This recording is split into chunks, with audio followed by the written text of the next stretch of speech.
actually think there's valid arguments for both sides. I really do. I think this is a great debate if we want to debate it, because that third possession is, I mean, it's a chance if the two teams are tied after two possessions to go for the kill shot without giving the ball back to Kansas City. Now, there are holes in that argument as well. If you have the ball second, you know what you need to do, which is why Kansas City, in an otherwise punt situation, goes for it on 4th and short in their own territory because they know they have to score.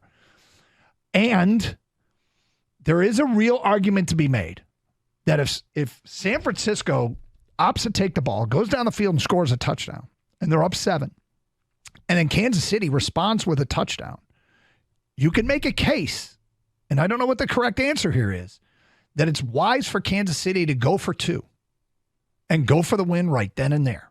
Put the ball in Patrick Mahomes' hands, one play to win the Super Bowl or lose the Super Bowl, rather than kick off, give the ball to San Francisco for a third possession where all they need to do is kick a field goal to beat you.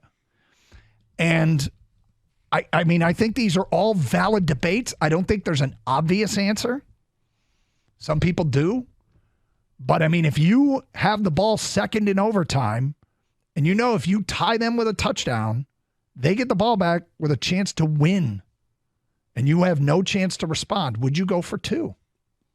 And you might. Yeah, and then you'd risk the ire of your entire fan base if things don't go the way you want them to. I mean, it's the tough call. It's the last game of the year. You can leave it all out there, or you can try to play for another possession and, you know, trust your defense. I get it. There's tons of arguments, and that's what makes it really interesting. The new rules are interesting for sure. I didn't even know it until last night. And they were explaining it. It's like we start all over again. The both teams say even if the first team scores a touchdown, the game's not over. I'm like, oh, okay. I didn't know that, but here we go. So it's interesting because I don't think either is illogical.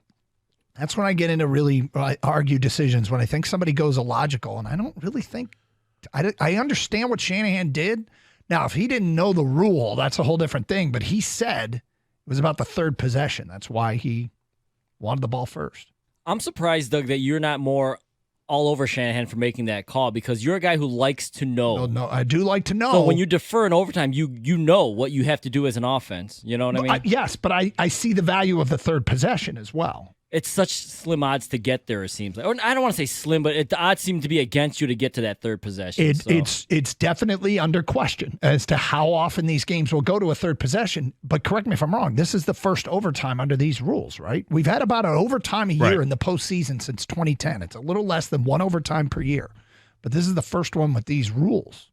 The irony of it all is that the Chiefs were involved in the game that kind of sparked this new rule against the Buffalo, Bills. yeah. So, but yeah, I just knowing you, Doug, I just thought, Doug likes to know the rules. Do like he likes to know everything. And I do like to know know as much information as possible. And having the ball, knowing field goal ties, touchdown wins, but I know I have to score. Yeah, it's valuable. But I think there's value in the third possession as well. All right, so let me ask you, Doug Karst, the coach. Yeah. You win the toss. Do you defer? I don't know yet. I'm still thinking it through. I honestly am. I defer Gator every time. I probably would defer because I'd want to know what the other team has done. I agree with that. Okay, hang on, because now that you've deferred, first team comes down, they score a touchdown. You get the ball back, you come down, you score a touchdown. You going for 2? Absolutely. Okay. There's a huge problem with deferring. That if you get to a 7th quarter, the other team gets the ball first, then 2. You don't defer. You choose to 7th quarter. You choose to kick. You don't defer. A 7th quarter. It could happen. You could get to a 7th quarter where it would be like a halftime, and you would have to kick off. So you don't defer your choice. You choose to kick off. Okay.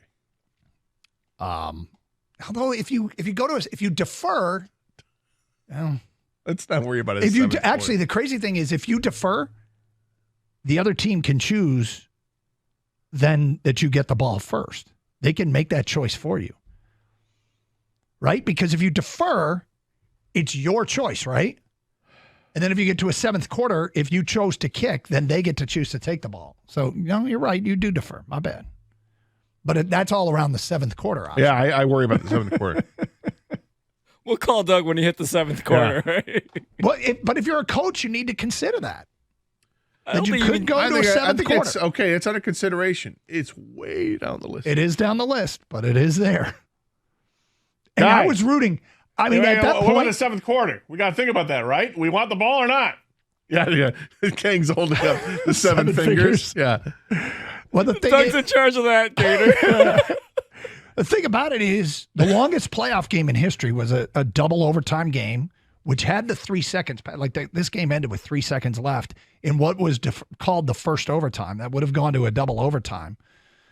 And it was a Garo Yepremian field goal against Kansas City that won it for Miami way back in the day. But these overtime scenarios get really wonky.